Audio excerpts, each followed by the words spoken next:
One of the key assumptions in all our other examples was that interest rates stayed the same.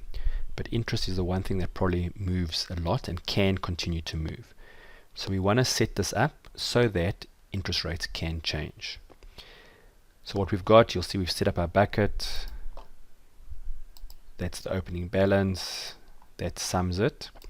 So the first thing we need to do for this amortization table is work out the interest charge. So we know it's the opening balance multiplied by, instead of now clicking on a static figure, we're going to click on this cell here, because as we copied across, we wanted to use that interest rate, monthly interest rate. I'm just going to divide by 12. So that gives us interest. What's the repayment? I'm going to go work out my PMT function. Now the rate, again, normally we'd go click on a single rate, but I'm going to say look at this rate here, no dollar signs, and divide by 12. How many periods in this loan? So using what we learned previously, I'm going to look at this declining number of months. So there's 12 months left. What's the present value? I'm going to use the opening balance. Future value, so I want it, so I'm going to just put a minus sign and link it to our 40,000 here with the dollar signs. Type is a 0, and when I say OK, you'll see it gives me the same number, 5731, as all the other ones. If I copy this, and let's copy it all the way to here, you'll see up to there exactly the same. Let's just do the interest calcs here. Now we've got a change in interest. So let's see what happens if I go and I copy it. So you can see the repayment has dropped.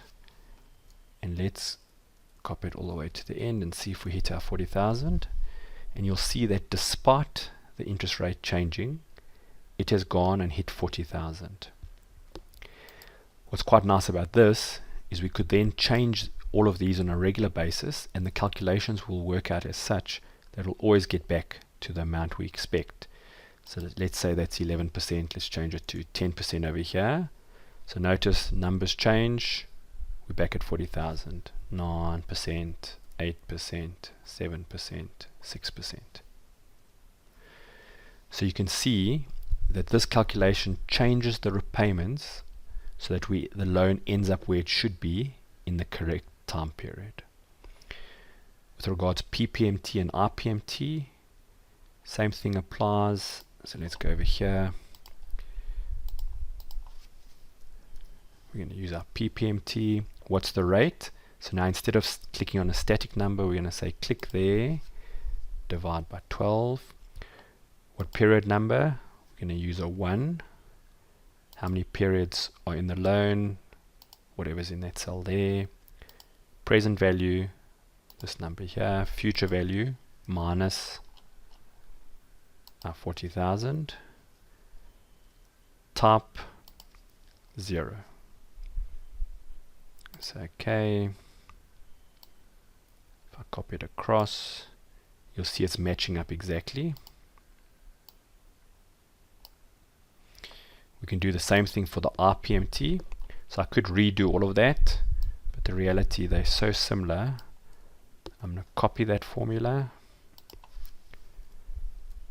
paste it here, and just change this from P to I. You'll see 808 matches that 808. And I can paste it. So what we've now got is a very flexible amortization table. We can play with the interest rates.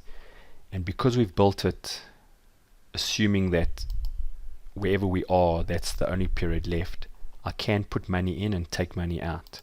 So let's say over here, I'm going to take out another 50,000. You'll see we still end up with the 40,000. It just adjusts the repayment. Over here somewhere, we get our 50,000 back. Oops, that was too much. So let's make it 30,000. And you'll see it adjusts the repayment so that we end up at exactly the number we want.